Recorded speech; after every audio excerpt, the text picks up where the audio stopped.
One of the oldest bars in Minnesota has a new take on New Year's Eve. Instead of dropping a ball at midnight, the Midway Saloon in St. Paul plans to drop a giant fishing bobber. WCCO's John Lortzen shows us the very Minnesota way the idea came about.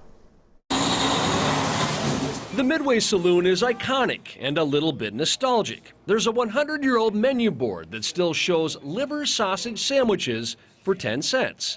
But their take on New Year's Eve is far from outdated. Georgia has a peach, Texas has a boot, and what's more Minnesota than a fishing bobber? It was just kind of a perfect fit. The idea has been in the works for a few years.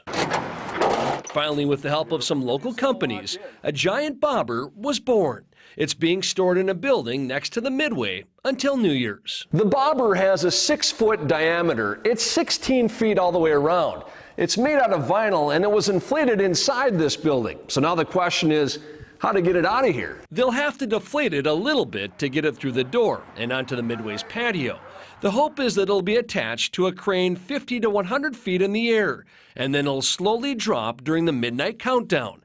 Partiers can see both the ball drop in Times Square and the bobber drop in St. Paul. We want it to be as big as possible, and right now as we made it, we kind of realized it's actually the largest bobber in the world that's functional. The bar's motto is, "It's always a full moon at the Midway Saloon." But on New Year's, the moon itself could be blotted out by the giant fishing bobber in the sky. Could you imagine using a bobber like this on the lake? I have to be catching a whale, which is the Minnesota dream, a whale of a walleye. In St. Paul, John Lortzen, WCCO 4 News. Love it.